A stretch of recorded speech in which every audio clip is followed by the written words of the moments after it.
What's up, everybody? Renfail here, back again with some more World of Warcraft, and today we're talking about specifically how to use a controller while playing World of Warcraft, how to set up a controller and use it, and how I've set up my controller to use it, because I actually use a weird hybrid version, and I don't use any of the add-ons that some people might recommend. World of Warcraft has had built-in controller support since Shadowlands, and in Dragonflight they added the editable HUD, so you can actually come in and edit all your hotbars and make them look however you want. So if you want to have it look like a traditional controller layout would look if you were playing this game on a console, you totally can, or you can leave it as it is, which is what I've done, and just set up your controller to use your primary functions and use all your abilities and movements and everything else. And I gotta say, Dragonflight with a controller is absolutely a joy compared to mouse and keyboard. And if you've been around my channel for any length of time, you know that I prefer to use a controller for any games that I play, just because as I've gotten older, I've got major issues with tendonitis, especially in my left hand, and using the QWERTY stuff, you know, the WASD and, you know, Alt and Control and all those other things, it's just, I'm old, and I prefer not to do that. And also, mouse clicking, again, I have issues, so I much prefer to use the controller, because on the controller I can sit here and play for 12 hours a day, no problem, whereas with mouse and keyboard, my hands start to get fatigued after about 2 or 3 hours. So I'm a big fan of games that have controller support, which is one of the reasons if you watch my Baldur's Gate 3 guides, I immediately started playing that game on a controller as soon as it went live. I'm going to do the same thing with Rogue Trader. I played Wasteland 3 on the controller. Any game that lets me do it on the controller, I will do so. Now, I didn't actually know that World of Warcraft had a controller mode until after I'd already been playing the game for a significant amount of time. And someone was like, oh yeah, there's controller support. Here's how you enable it. And I went, what? So once I figured that out and I went in and I did some configurations and everything else, I decided I was going to put together a guide to show people how to do it, how it worked for me, some of the tips and tricks that you might want to consider when you're playing, and all that information if you do decide that you want to play it on controller. I will say that it plays exceptionally well on the controller, but there are some caveats which we're going to talk about in this video. So first and foremost is the how to set up the controller. So there's actually a command you're going to want to run, and I'm going to put this up here somewhere, so watch for my finger. It's going to be /console space gamepad enable space 1, and you're going to hit enter, and that's going to enable you to use whatever controller that you have plugged in. Now, I use an Xbox Series X. This is my Xbox Series X wireless controller. You can use a wired controller, whatever you want, but I am using a wireless controller, and once you turn it on, you'll get a notification. It's in the chat window behind me. Where's where I chat? It'll say, you know, Xbox controller or whatever it is controller that you've got using, that you're using. It'll show up there in the chat. Once you've done that, however, it's time to actually set up your hotkeys, because none of that is done. So if we hit escape really quick on my keyboard here, you'll notice that, watch my hotbar here, it's all set up as if I was using numbers. And the reason it's like this, because I actually set all this up before I knew that I had controller support. So I have my rotations already set up to go for the mouse and keyboard, which actually works really well for me because I do a little bit of a hybrid version for a couple of things, and I'll explain why here in a bit as we get deeper into this. But if you want to set it up to only be a controller, you totally can. There are programmable buttons out the wazoo. You could do all sorts of combinations. But because I'm playing a hybrid method, what I like to do is only have my primary abilities mapped to the controller, and then anything else that's outside of my normal rotation, I'll just use mouse and keyboard for it, because it literally is a seamless transition. So watch that down there. I'm going to push a button here, and you'll immediately notice that suddenly there are controller icons over some, but not all, of the hotbars over here on my hotkeys. And the reason is because of the way I've mapped my keys, and that's something that we're going to get into now, is how to map your keys, because this is the hardest part of doing this, is the initial setup. I wouldn't say it's necessarily difficult, it's just time consuming, so that's something to think about in advance. But you'll notice that I really only have a handful of abilities that I've mapped to this. Let's step outside real quick so that I can show you. One is that if I press down on the D-pad or the thumb pad here, it mounts my Drake, and then I do it down again, and we're off. The A button is by default your jump, I left that mapped as normal. And then for the D-pad or the thumb pad as you would, my up is my self heal, my right is my pet heal, and my left is sort of this buff I can put on myself and my pet to shield us from damage. And so I've mapped things there. Apart from that, I have right trigger is a it's a macro that I've set up, which is my it's my pet attack macro, which I've already set up, slotted to the #1 slot, and that is my sick the pets on the target and apply hunter's mark on the target, right? And then outside of that, I've got LT is my serpent sting, and then Y is, I'll have to hover over these things. Y is my barb shot, B is my kill command, LB plus B is summon my pets, LB is to bring in my murder of crows, RB is my kill shot, and then LBY is my ultimate ability for Call the Wild, and those and my LBA is really my my AoE. So I really only use those ones. The ones on the primary hotbar, that first hotbar, are really the only ones I use. Now you'll notice some of the others are mapped on the second hotbar. Those are just the ones that were kind of mapped by default, and I left them as they are. I don't really ever use them other than disengage to just jump back and out of the way. So essentially I'm using 1, 2, 3, 4, 5, 6, 7, 8, 9, basically 10 abilities in any given combat scenario, and really most of the time if it's a single target, it's really only RT, LT, YB, LB, RB, and the target's dead. So it's like 6 buttons or whatever, and everything's out and it's done with. So it's not very complex. You don't have to worry about it. It's very easy to get going and set up. So without further ado, let's show you how to do this. So remembering that you have the editable HUD in Dragonflight, hit escape to bring up your HUD here. Go into edit mode, and this is going to bring up this window right here. Now what you're going to want to do is you're going to go down to your hotbar, wherever your abilities are, whatever your action bar. You can click over here on the right hand side or whatever, and what you're looking for is this button over here that says quick keybind mode. Now once you're into that quick keybind mode, you're going to click it, and it's going to say you are now in quick keybind mode. Mouse over a button and press the desired key to set the binding for that button. Now what you'll do here is hover over any one of these, and then like if I wanted to map #1, which is my macro, if I wanted to map that to the right trigger, which I already have it set, I would just hover the mouse button over it, hit RT, now it's mapped. And then I would go to the next one, hit LT, now that's mapped, and so on and so forth, and map any of the buttons, any of your hotkeys that you want, map them to the controller. Now, one of the things that's a little tricky here, and you need to pay attention to because I learned this the hard way. If you choose to use character-specific key bindings, this can actually get a little wonky because what it'll do is it will get rid of any global maps that you have for this character. So as an example, right now, if I were to go into, let's get out of here. If I were to go into my options and go to key bindings and look at my action bar, which is the first action bar, you're going to notice that all of these have, the ones that I'm choosing to use, have a keyboard button that's associated with them. 1, 2, 3, 4, 5, 6, 7, 8, 9, 10, and then minus and equal, and then the associated controller icon that I have chosen to map for that ability. Now if you use the character specific ones, I have seen this bug out a little bit, and what it'll do is it will get rid of your action buttons that have been bound to the keyboard because it's making a character specific one, and it's assuming, oh, you only want to use the controller. You're not actually wanting to use the globals. You're wanting to use the character specifics. So unless you actively go in here and set...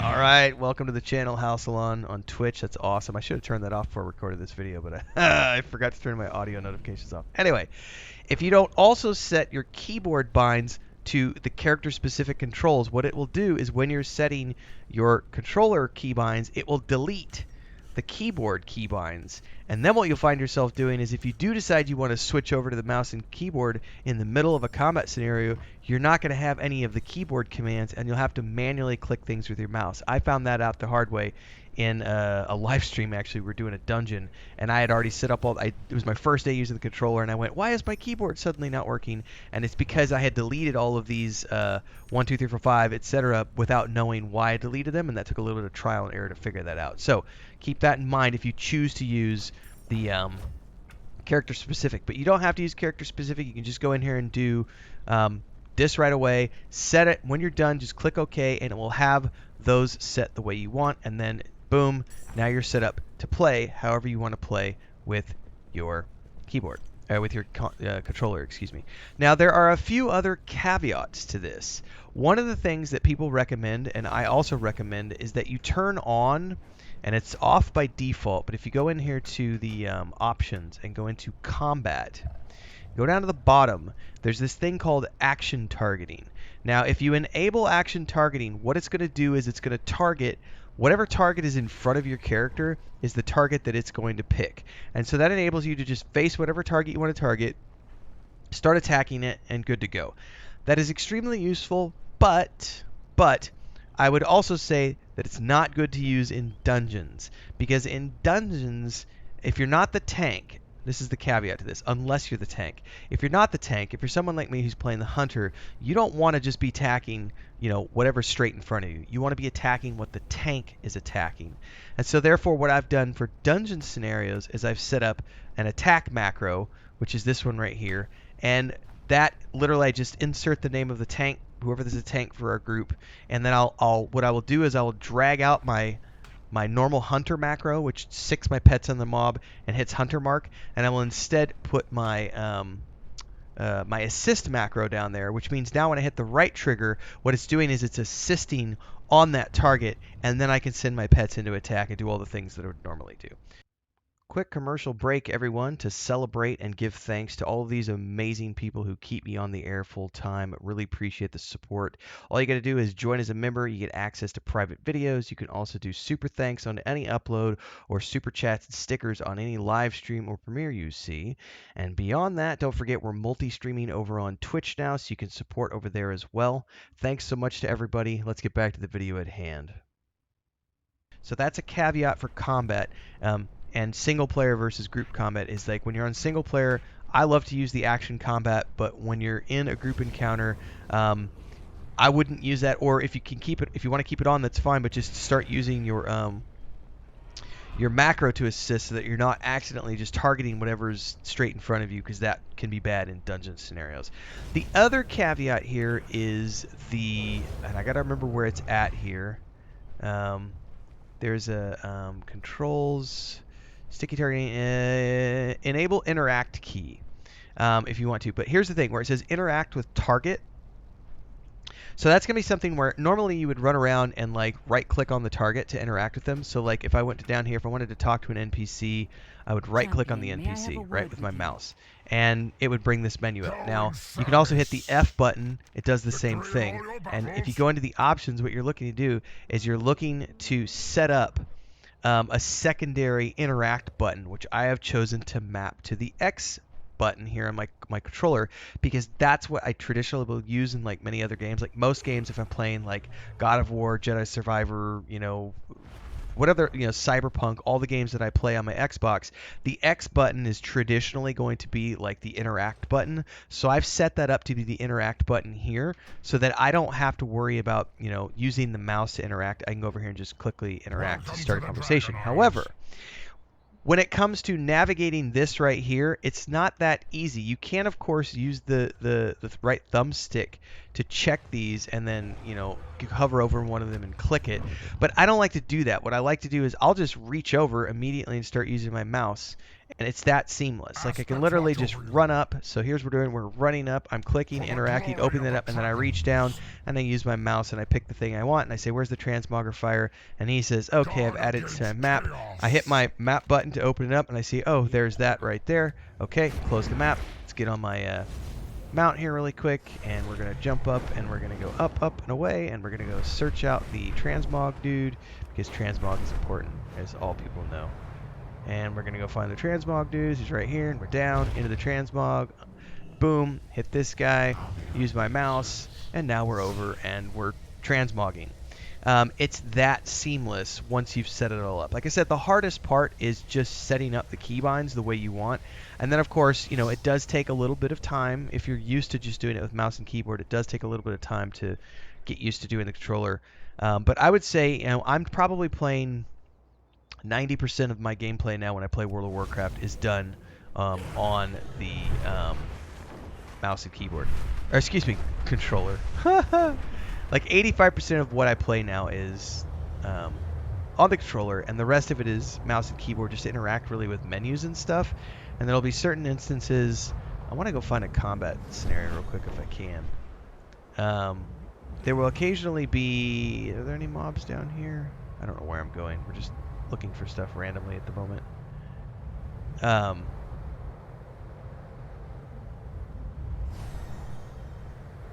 Let's go down over in here.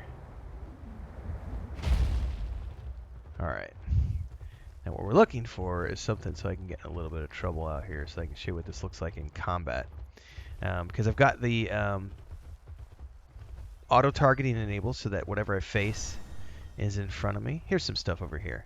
So I'm going to dismount. I'm going to scroll, and so I also use the mouse scroll to just set my camera distance. And once I'm happy with the camera distance, you know, I'm back to the controller. So you'll notice that because my auto target is on, I'm facing that target, and it's picked. If I were to move over here, I no longer have anything. And then as I get closer over here, this guy's going to pop up. Okay, there he is right there. So we're just going to say attack, and we're going to say Serpent Strike, and then we're going to hit him with this. We're going to hit him with this. We're going to hit him with this.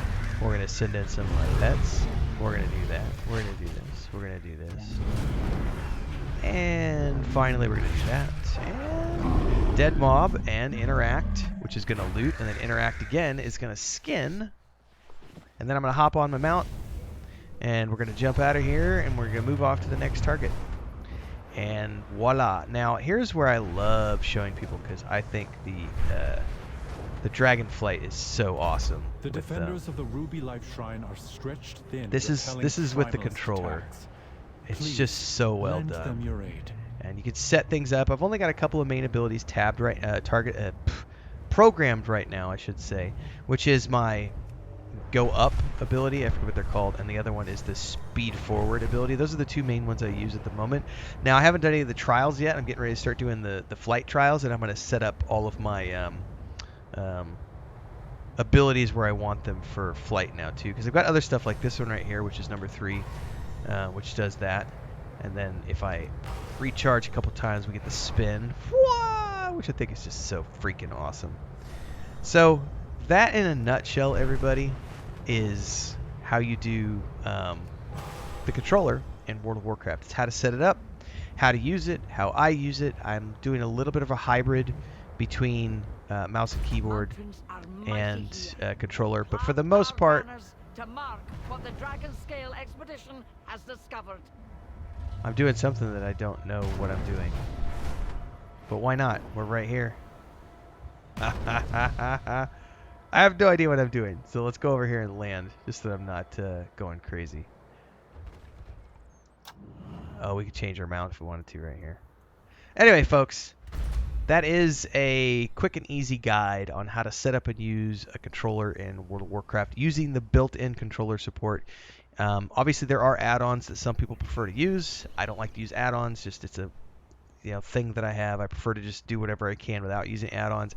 I've got this set up the way I like it. It's very seamless for me at this point. I'm a few days into this, and I feel like it's probably, for me, I was getting this much enjoyment out of World of Warcraft playing mouse and keyboard, but always kind of grumbling because after a couple hours, I'm like, my hands are getting tired. And now that I've got the controller support, my enjoyment level is way up here, because now I can literally sit here and play for like 10, 12 hours, and the only thing that starts to get tired is my butt, or my ears might get a little tired from the headset, but otherwise, I love it. If you found it useful, don't forget to like, subscribe, hit the bell icon so you never miss an update. You can join us. We are the Guild Risen on the Moonguard server. We're currently working our way through the Dragonflight content and getting ready for the World Soul Saga. You can hit us up, send me a direct message in Discord. You can also join our current Discord, the Wandering Hermits Discord, and you can ask me for an invite to the Guild Discord, where you can put in an application Yeah, check out all the other playlists. Multi-streaming happens on Twitch and YouTube. Daily streams at 5:30 a.m. and 8 p.m. at night Central Time. We'll see you in the next one. Until then, everybody, stay safe. Happy gaming.